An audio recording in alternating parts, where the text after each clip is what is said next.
Welcome viewers. அது சரியா June 29, 1993 மலேசியாவுடைய தலைநகரான கோலாலம்பூர்ல இருக்கிற மேடன் டமன்சாரா அப்படிங்கிற ஏரியால நேரம் அதிகாலை 6 மணியை நெருங்கிட்டு இருந்துச்சு. அங்க இருக்கிற மரங்கள் சூழ்ந்த ஒரு குடியிருப்பு பகுதியில புழுதியை கிளப்பிட்டு வரிசையா வந்த 20 போலீஸ்கார்களும் 20 போலீஸ் வேன்களும் ஒரு 2 மாடி வீட்டுக்கு முன்னாடி வந்து நிக்க ஆரம்பிக்குது. அதிலிருந்து கருநீல கலர் யூனிஃபார்ம்ல இருந்த கிட்டத்தட்ட 200 பேர் அடங்கிய போலீஸ் போர்ஸ் புயல் வேகத்துல இறங்க ஆரம்பிக்குது. கையில துப்பாக்கி, லத்தி, கேடயம், தலையில ஹெல்மெட் அப்படின்னு ஒரு கலவரத்தை அடக்க போற மாதிரி இருந்த அந்த போலீஸ் போர்ஸ் இப்ப அந்த 2 மாடி வீட்டை சுத்தி ரவுண்ட் பண்ணி நிக்க ஆரம்பிக்குது. அதுல இருந்த போலீஸ் ஆபீசரான 41 வயதான ஜமான் கான் கார்ல இருந்த ஒரு ஸ்பீக்கர் எடுத்து பேச ஆரம்பிக்கிறாரு. இங்க பாரு காளி, நீ இருக்கிற இந்த வீட்டை சுத்தி போலீஸ் ரவுண்ட் பண்ணிருச்சு. நீ எங்கேயும் தப்பிக்க முடியாது. சோ நீயும் உன்னுடைய கேங்கும் மரியாதையா வந்து சரண்டர் ஆயிருங்க அப்படின்னு சொல்றாரு. இப்ப அந்த வீட்டுடைய 2வது மாடியில சோஃபால் உட்கார்ந்துட்டு சிகரெட் பிடிச்சிட்டு இருந்த 32 வயதான காளிமுத்துவுக்கு போலீஸ் சொன்ன இந்த விஷயங்கள் எல்லாமே கேட்டாலுமே அதை பத்தி கொஞ்சம் கூட கவலைப்படாம ஒரு பாட்டில் இருந்த மதுவை ஒரு கிளாஸ்ல ஊத்தி ரிலாக்ஸ்டா குடிக்க ஆரம்பிக்கிறான். அப்ப சடனா அவன் இருந்த அந்த ரூமுடைய கதவை திறந்துட்டு உள்ள வந்த அவனுடைய அடியாள், பாஸ் போலீஸ் வந்துட்டாங்க, இப்ப என்ன பண்றது அப்படின்னு ரொம்பவே பதட்டமா கேட்க ஆரம்பிக்கிறான். அதுக்கு அந்த காளி எந்த ஒரு பதிலுமே சொல்லாம அவனுடைய வலது கையை நீட்டி அவனுடைய அடியாள் கிட்ட காமிக்கிறான். அப்படி அந்த வலது கையில பார்ன் டு டை அப்படின்னு பச்சை குத்தி இருக்கிறத பார்த்த அந்த அடியாள் கிட்ட, எல்லாரும் ரெடியா இருங்க, நம்மளா இல்ல போலீஸா அப்படின்னு பாத்துருவோம் அப்படின்னு சொல்றான். அதுக்கு அந்த அடியாளுமே ஓகே பாஸ் அப்படின்னு சொல்லிட்டு அங்கிருந்து வேகமா வெளியே போறான். இப்ப சோஃபால இருந்து எந்திரிச்ச காளி அங்கிருந்து ஒரு பீரோல இருந்து கன்னை எடுத்து அதனுடைய லாக்க ரிலீஸ் பண்றான். நான் இப்ப சொன்னதை கேட்கும்போது ஏதோ படத்துடைய சீன் அப்படின்னு நினைச்சிடாதீங்க. ஒட்டுமொத்த மலேசியா போலீஸ்க்குமே சிம்ம சொப்பனமா இருந்த, நம்மள பல பேருக்கு தெரியாத மொத்த மலேசியாவையும் தன்னுடைய கட்டுப்பாட்டுக்குள்ள வச்சிருந்த தி ரியல் கேங்ஸ்டர் பென்டாங் காளி அப்படிங்கிற காளிமுத்துவுடைய ஷாக்கிங் அண்ட் த்ரில்லிங்கான லைஃப் ஹிஸ்டரியை பத்தி தான் இன்னைக்கு வீடியோல நம்ம டீகோட் பண்ண போறோம். நீங்க பார்த்துட்டு இருக்கிறது சரவணன் டீகோட்ஸ். நான் உங்கள் சரவணன். வாங்க இன்னைக்கு வீடியோக்குள்ள போலாம்.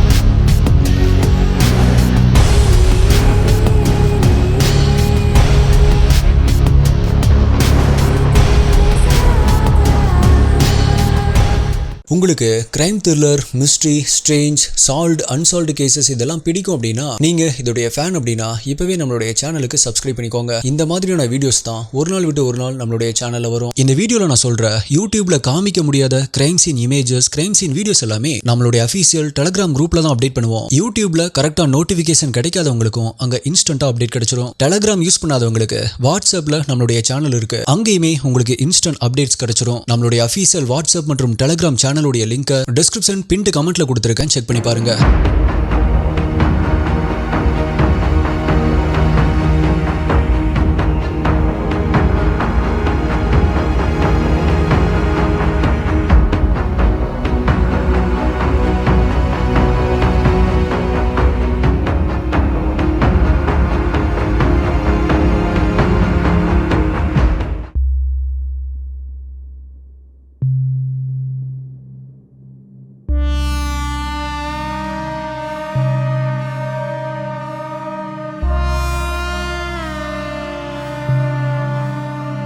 மலேசியால என்னதான் மலாய் பேசுற மக்கள் அதிகமா இருந்தாலும் அதுக்கு அடுத்ததா அங்க இருக்கிற பாப்புலேஷன்ல ஒரு 20% பேர் சைனீஸ் பேசுற மக்களா தான் இருந்தாங்க. அது மட்டும் இல்ல, அங்க இருக்கிற அரசாங்க பதவிகள்லயுமே கூட சைனீஸ் பேசுற மக்களுடைய ஆதிக்கம் அதிகமா இருக்கும். ஆல்சோ அங்க இருக்கிற பப்ளிக் மத்தியிலுமே அவங்களுடைய ஆதிக்கம் இருக்கும். ஐ மீன் சைனாவை சேர்ந்த இளைஞர்கள் அவங்களுக்கு அப்படின்னு தனித்தனி கேங்க உருவாக்கி வச்சிருந்தாங்க. நம்ம ஊர்ல ஒரு ரவுடி கூட்டம் இருக்கும் இல்லையா, அதே மாதிரி தான் அங்கேயுமே சில கேங்ஸ் இருந்துச்சு. போலீஸ்க்கு கூட கட்டுப்படாத ரவுடி கூட்டமா தான் அந்த கேங் இருந்துச்சு. போதை பொருட்கள் கடத்துறது, பப்ளிக் கிட்ட வழிப்பறி பண்றது, கடைகள்ல மாமூல் வாங்குறது, பணத்துக்காக கடத்தல் பண்றது, கொலை பண்றது, பெண்களை சீரழிக்கிறது அப்படின்னு ஒவ்வொரு கேங்கும் மலேசியாவுடைய ஒவ்வொரு பகுதிகளிலையும் அட்ராசிட்டி பண்ணிட்டு இருந்தாங்க. இப்படி இந்த கேங் எல்லாருமே அவங்களுக்கு அப்படின்னு தனித்தனியா ஒரு நம்பர் ஒன்று வச்சிருப்பானுங்க. அதாவது 1ஆம் நம்பர் கேங்கு, 2ஆம் நம்பர் கேங்கு அப்படின்னு நம்பர் வச்சிருப்பானுங்க. சில சமயம் இந்த கேங்குள்ளேயே கூட யாரு பெருசு அப்படிங்கிற ஒரு சண்டை வரும். அதுலயும் கூட சில உயிரிழப்புகள் ஏற்படும். இப்படி அட்ராசிட்டி பண்ணிட்டு இருக்கிற இந்த கேங்கில் இருக்கிறவங்கள போலீஸ் பிடிக்க போனாலுமே போலீஸ் யாருமே உயிரோட திரும்ப மாட்டாங்க.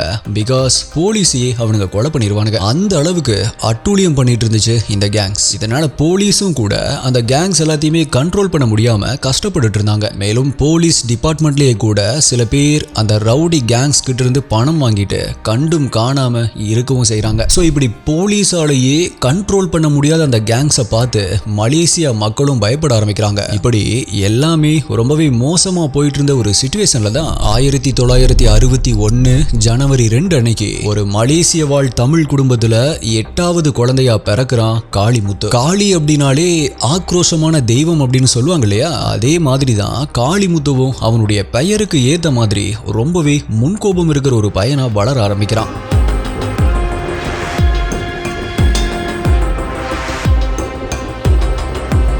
அவனுக்கு முன்னாடி பிறந்தவங்க 7 பேரு, அவனுக்கு பின்னாடி பிறந்தவங்க 3 பேர் அப்படின்னு அவனுடைய வீட்டுல மொத்தம் 11 குழந்தைகள் இருந்தாலுமே காளிமுத்து அப்படின்னாலே அவன் கூட பிறந்த அத்தனை பேருக்குமே கொஞ்சம் பயம் இருக்கும். பிகாஸ் அவனுடைய முன்கோபத்தால அவன் மூத்தவங்க இளையவங்க அப்படின்னு கூட பார்க்காம யாரா இருந்தாலுமே அவங்க கூட சண்டைக்கு போயிடுவான். இது வீட்டுல மட்டும் இல்ல, பள்ளிக்கூடத்திலையும் அவனுடைய தெருவில் இருக்கிற பசங்க கூடயும் அதே மாதிரி தான் பிஹேவ் பண்ண ஆரம்பிச்சான். இப்படியே ஒழுங்கா ஸ்கூலுக்கு போகாம தெருவில் இருக்கிற பசங்க கூட சேர்ந்து விளையாடுறது, ஊர் சுத்துறது அப்படின்னு நாட்கள் போக ஆரம்பிக்குது. ஒரு ஸ்டேஜ்ல அவனுக்கு ஒரு 13 வயசு இருக்கிறப்ப ஸ்கூலுக்கு போறத கம்ப்ளீட்டா ஸ்டாப் பண்ணிட்டு ஃபுல் டைமா ஊர் சுத்துறதும் யார் கூடயாவது சண்டை போடுறதையே வழக்கமா வச்சுக்க ஆரம்பிச்சான். ஆல்சோ அவனுடைய பேரண்ட்ஸ் அவனை கண்டிச்சாலுமே அவங்களையுமே எதிர்த்து பேசினதால காளிமுத்துடைய அப்பாவோ எக்கேடோ கெட்டுப்போ அப்படின்னு கண்டுக்காம விட்டுறாரு. ஆனா அவனுடைய அம்மா மட்டும் அவனை எப்படியாவது திருத்தி நல்வழிக்கு கொண்டு வரணும் அப்படின்னு முயற்சி பண்றாங்க. ஆனா அவனோ அவங்க அம்மா சொல்றதையும் கேட்காம கண்ட்ரோல் இல்லாம ஆட ஆரம்பிக்கிறான். அப்படிதான் ஒரு நாள் காளிமுத்துவும் அவனுடைய ஏரியாவை சேர்ந்த பசங்களும் ஜாலியா சிரிச்சு பேசினபடி ஒரு தெரு வழியா நடந்து போயிட்டு இருக்காங்க. அப்ப அவங்களுக்கு ஆப்போசிட்ல வந்த 4ஆம் நம்பர் கேங்க சேர்ந்த ஒரு இளைஞன், என்னடா சத்தம் ஓவரா இருக்கு, அமைதியா போங்கடா அப்படின்னு சொல்லியிருக்கான். இதை கேட்ட காளிமுத்துவோ, நாங்க எப்படி போனா உனக்கு என்னடா அப்படின்னு எதிர்த்து பேசுறான். அதுக்கு அந்த இளைஞரோ, டேய் நான் 4ஆம் நம்பர் கேங்கடா அப்படின்னு சொல்றான். பட் காளிமுத்துவோ, நீ எந்த நம்பரா இருந்தா எனக்கு என்னடா அப்படின்னு சொல்லி சண்டை போட ஆரம்பிக்கிறான். இதுக்கும் அவனை விட 4 வயசு பெரியவனா இருக்கிற அந்த இளைஞனை அடிச்சு துரத்தவும் செய்யறான். சோ பயந்து போய் அங்கிருந்து ஓடுன அந்த இளைஞன் அவனுடைய கேங் லீடர் கிட்ட போய் இந்த விஷயத்த சொல்றான். பட் அந்த கேங் லீடரோ, ஓ நம்ம கேங் ஆளு அப்படின்னு தெரிஞ்சுமே ஒருத்தன் அடிச்சிருக்கானா அப்படின்னா அந்த மாதிரியான ஆள் தான் நம்மளுடைய கேங்குக்கு தேவை, நீ என்ன பண்ணு அவனை போய் கூட்டிட்டு வா, நம்மளுடைய கேங்லயே சேர்த்துக்கலாம் அப்படின்னு சொல்றான். இப்ப இத கேட்டு அதுக்கு ஓகே சொன்ன காளிமுத்துவும் அந்த கேங்ல சேர்ந்துட்டு அவனுடைய பெயரை பென்டாங் காளி அப்படின்னு மாத்தி வச்சுக்கிறான்.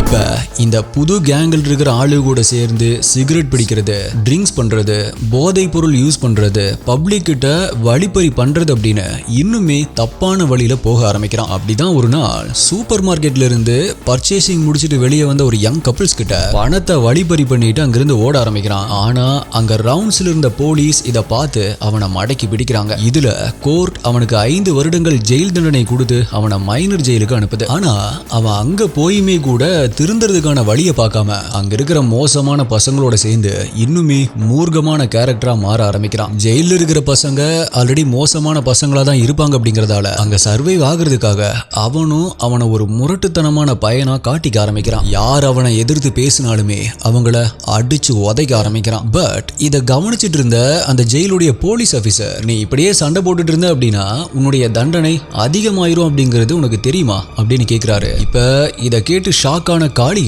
கடைசி 1 வருஷம் எந்த ஒரு சண்டைக்கும் போகாம அமைதியா இருந்துட்டு அவனுடைய 19 வயசுல ஜெயில இருந்து ரிலீஸ் ஆகுறான். அப்படி ரிலீஸ் ஆன அவன் மறுபடியுமே அவனுடைய 4ஆம் நம்பர் கேங்லயே போய் சேர்ந்து பழையபடி அதே இல்லீகல் ஆக்டிவிட்டீஸ்ல ஈடுபட ஆரம்பிக்கிறான். மேலும் நாம போற வழி கண்டிப்பா நமக்கு அழிவு தான் கொடுக்கும் அப்படிங்கிறது ஆல்ரெடி அவனுக்கு தெரிஞ்சிருந்திருக்கு. சோ அவனுடைய கையில born to die, அதாவது சாகிறதுக்காக தான்டா நான் பிறந்திருக்கேன் அப்படின்னு பச்சை குத்திக்கிறான். அதுக்கப்புறமா போதை பொருட்கள் விற்கிற வேலையில ரொம்பவே தீவிரமா ஈடுபட ஆரம்பிக்கிறான். இதை பார்த்துட்டு இருந்த அந்த கேங்குடைய லீடர் காளிய போதை பொருட்கள் விற்கிறதுல இருந்து போதை பொருட்கள் கடத்துற வேலைக்கு அவனை ப்ரொமோட் பண்றான். இப்படி ஹையர் பொசிஷனுக்கு ப்ரொமோட் ஆன காளியும் அவனுடைய கூட்டாளிகளும் போலீஸ்க்கு தெரியாம வெளிநாடுகள்ல இருந்து கடல் வழியா வரக்கூடிய போதை பொருட்களை கடத்தி கோலாலம்பூர் மற்றும் அதை சுத்தி இருக்கிற பகுதிகளில் சேல்ஸ் பண்றானுங்க. இதனால காளியுடைய கையில நிறைய பணம் பொருள ஆரம்பிக்குது. அதை வச்சு அவனுமே நல்ல காஸ்ட்லியான சரக்கு வாங்கி குடிக்கிறது, இஷ்டத்துக்கு ஊர் சுத்துறது, மசாஜ் சென்டருக்கு போறது, கால் கேர்ள்ஸ் அப்படின்னு சொல்லப்படுற பெண்கள் கூட உல்லாசமா இரவுகளை கழிக்கிறது அப்படின்னு ஒரு நரகத்துக்குள்ள இருக்கிற சொர்க்கம் மாதிரியான வாழ்க்கையை என்ஜாய் பண்ண ஆரம்பிக்கிறான். இப்படி இருக்கும் பொழுதுதான் நம்ம எத்தனை நாளைக்கு தான் இப்படியே இன்னொருத்தனுக்கு கீழே வேலை செஞ்சுட்டு இருக்கிறது, நம்மளே தனியா ஒரு கேங்கை ஃபார்ம் பண்ணா என்ன அப்படிங்கிற ஐடியா அவனுக்கு தோண ஆரம்பிக்குது. ஸோ 1987ல் அவன் பிளான் பண்ண மாதிரி அவனுக்கு அப்படின்னு ஒரு கேங்கை ஃபார்ம் பண்ண ஆரம்பிக்கிறான். அதுக்கு 8ஆம் நம்பர் கேங் அப்படின்னு பெயரை வச்சு அவன் மலேசியால வாழ்ந்துட்டு வர்ற ரவுடித்தனம் பண்ணிட்டு இருக்கிற நம்மளுடைய இந்தியர்களை அதுல அதிகமா சேர்க்க ஆரம்பிக்கிறான். அதுக்கப்புறமா போதை பொருள் கடத்துறத இன்னுமே தீவிரமா பண்ண ஆரம்பிக்கிறான். அதுல அவன் நினைச்சதை விட பண மழை கொட்ட ஆரம்பிக்குது. கோலாலம்பூரை சுத்தி இருக்கிற பல பகுதிகளை அவனுடைய கண்ட்ரோலுக்கு கீழே கொண்டு வரவும் ஆரம்பிக்கிறான். வெளியிலிருந்து வரக்கூடிய போதை பொருள்களை நார்மலான விலையை விட அதிகமான விலை கொடுத்து வாங்க ஆரம்பிக்கிறான். இதனால கடல் வழியா மலேசியாவுக்கு போதை பொருள்களை கடத்திட்டு வர்ற பலருமே காளி கூடவே டீலிங் வச்சிருக்காங்க. பிகாஸ் மற்றவங்களை விட இவன் அதிக காசு கொடுத்து வாங்குறதால மற்றவங்க கிட்ட விற்கிறத விட இவங்கிட்டே வித்திருக்கானுங்க. இப்ப அப்படி வாங்கின சரக்கு எல்லாத்தையுமே மற்ற கேங்ஸ் பப்ளிக்கு விற்கிற விலையை விட இவன் ரொம்பவே கம்மியா விற்க ஆரம்பிக்கிறான். சோ போதை பொருள் யூஸ் பண்ற பலருமே காளியுடைய கேங் கிட்ட தான் வாங்க ஆரம்பிக்கிறாங்க. இதனால மத்த கேங்ஸ்க்கு நஷ்டம் ஏற்பட ஆரம்பிக்குது. சோ காளி மேல கோவப்பட ஆரம்பிச்ச அந்த கேங் லீடர்ஸ் எல்லாம் இவனை இப்படியே சும்மா விட்டு வச்சா ஆகாது, அவனை கொலை பண்ணணும் அப்படிங்கிற முடிவுக்கு வராங்க.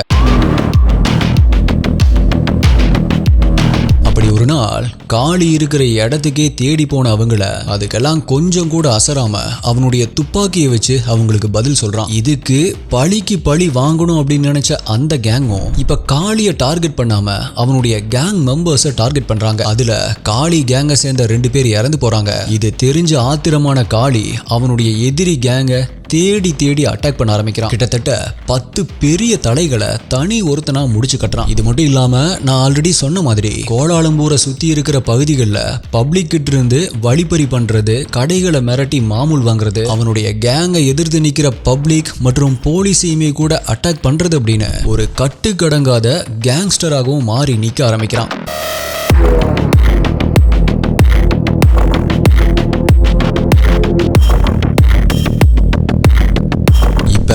இவனுடைய அட்ராசிட்டியை பொறுத்துக்க முடியாத போலீஸ் அவனை அரெஸ்ட் பண்றதுக்காக தீவிரமா தேட ஆரம்பிக்கிறாங்க. பட் அவனோ யாரு கையிலையுமே சிக்காம கோலாலம்பூர், சிலாங்கூர், பென்டாங், பிரீக்ஃபீல்ட்ஸ் அப்படின்னு வேற வேற பகுதிகளில் தலைமறைவா இருக்க ஆரம்பிக்கிறான். சோ அவன் எப்பதான் வெளியே வருவான் அப்படின்னு போலீஸ் எதிர்பார்த்துட்டு இருந்த டைம்ல தான் கடைசியா 1993 ஜூன் 12 அன்னைக்கு மலேசியாவில் இருக்கிற பல பெரிய கேங்ஸ்டர்ஸ் ஒன்னா கலந்துக்க போற ஒரு பர்த்டே பார்ட்டிக்கு காளிக்கு இன்விடேஷன் வருது. சோ பிளான் பண்ண மாதிரி இவனுமே அந்த பார்ட்டியில போய் கலந்துக்கிறான். ஆக்சுவலா அவனும் மற்ற கேங் லீடர்ஸும் அந்த பார்ட்டிக்கு வந்ததுக்கான காரணம் என்ன அப்படின்னா இனிமேல் அவங்களுக்குள்ள சண்டை எதுவுமே வராம அவங்க சமாதானமா போகணும் அப்படிங்கிறது தான். பட் அந்த சமாதான பேச்சுவார்த்தையில ஒருத்தர் மேல ஒருத்தர் பழி போட்டு பேச ஆரம்பிக்கிறாங்க. இதனால வாக்குவாதம் முத்தி போய் காளியுடைய கேங்குக்கும் வேற சில கேங்ஸ்க்கும் இடையில சண்டை வர ஆரம்பிக்குது. ஆல்சோ இந்த சண்டையில காளி அவனுடைய துப்பாக்கியால மறுபடியும் 5 பெரிய தலைகளை போட்டு தள்ளிட்டு அந்த பர்த்டே பார்ட்டி நடந்துட்டு இருந்த இடத்துல இருந்து தப்பிச்சு போக ஆரம்பிக்கிறான்.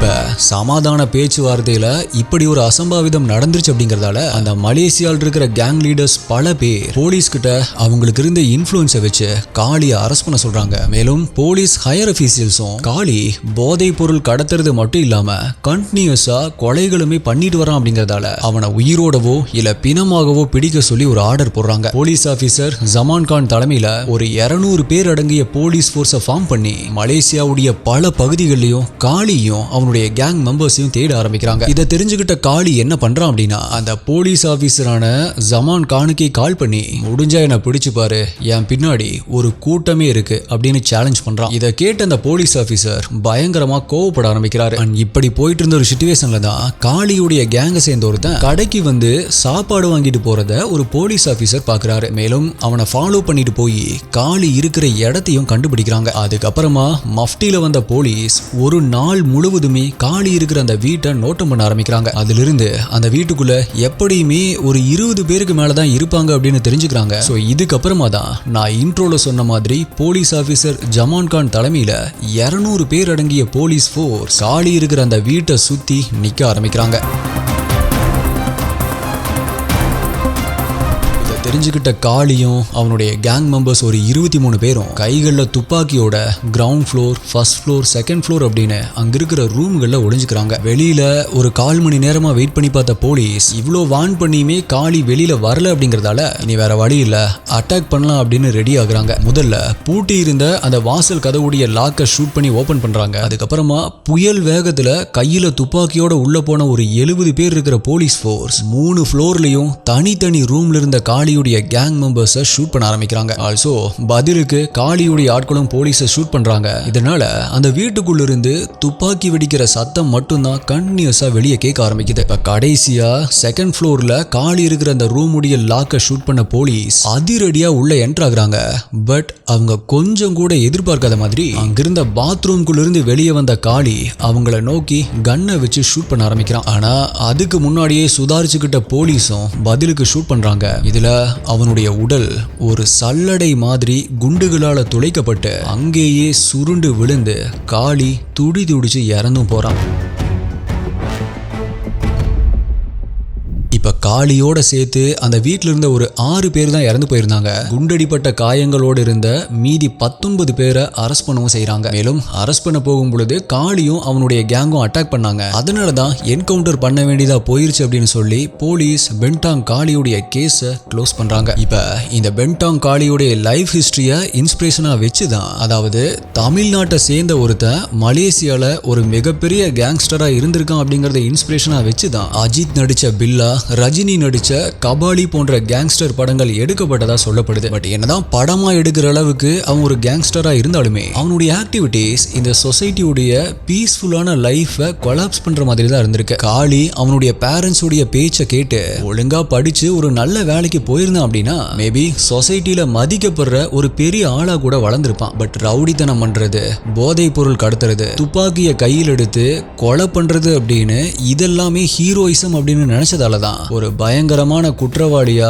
மலேசியாவுடைய கிரைம் ஹிஸ்டரியில இப்ப இடம் பிடிச்சிருக்கான். இதுல பென்டாங் காளிய ஷூட் பண்ணி கொன்ன போலீஸுடைய நோக்கம் ஒட்டு மொத்தமா கேங்ஸ்டருக்கு எதிரான ஆக்ஷனா இல்லாம மத்த கேங்ஸ்டருடைய பிரஷர் காரணமா தான் அது நடந்துச்சு அப்படின்னு இப்ப சொல்லப்படுது. விக்ரம் வேதா படத்துல வர்ற மாதிரி ஒரு கேங் கிட்ட இருந்து பணத்தை வாங்கிட்டு இன்னொரு கேங்க போலீஸ் க்ளோஸ் பண்ணுவாங்க இல்லையா, அதே மாதிரிதான் காளிய சுட்டு கொன்னது ஒரு பயாஸ்டான என்கவுண்டர் அப்படிங்கிற கருத்துக்களும் இருக்கதான் செய்யுது. எல்லாத்துக்குமே மேல காளி அவன் சம்பாதிச்ச பணத்துல மலேசியா வாழ் இந்திய குடும்பங்களுக்கு நிறைய உதவிகளை பண்ணா அப்படின்னும் அவனை பத்தி நல்லதா சில கருத்துக்களும் சொல்லப்படுது. ஆனா ஒருவேளை அவன் அப்படி உதவிகள் பண்ணிருந்தாலுமே அது போதை பொருள் வித்த பாவப்பட்ட பணம் அப்படிங்கறதால போதை பொருள்களால பல இளைஞர்களை சீரழிச்சு அதன் மூலமா கிடைக்கிற காசுல அவன் நல்லதே பண்ணாலுமே அத அவன் பண்ண பாவத்துக்கு பரிகாரமா எடுத்துக்க முடியாது. So my dear Malaysian STI hostess investigators, இந்த கேஸை போடும்படி நிறைய பேர் கேட்டிருந்தீங்க. உங்களுக்காக தான் இந்த கேஸ். அண்ட் தமிழ்நாட்டுல நம்ம ஊரை சேர்ந்த ஒருத்தன் மலேசியால இவ்வளோ பெரிய கேங்ஸ்டரா இருந்திருக்கான். அதை வச்சுதான் சில படங்கள் கூட வந்திருக்கு அப்படிங்கிறது தெரியாம சில பேர் இருந்திருப்பீங்க. உங்களுக்காகவும் தான் இந்த வீடியோ. இந்த வீடியோவை பத்தின உங்களுடைய கருத்துக்களை மறக்காம கீழே கமெண்ட் பண்ணுங்க. அடுத்தது என்ன கேஸ் வேணும், என்ன டாபிக்ல வீடியோ வேணும் அப்படிங்கறதையும் கமெண்ட் பண்ணுங்க. உங்களுடைய பெஸ்டான கமெண்ட் அடுத்த வீடியோல வரும். வேற ஒரு வீடியோல மீட் பண்றேன். நன்றி, பாய்.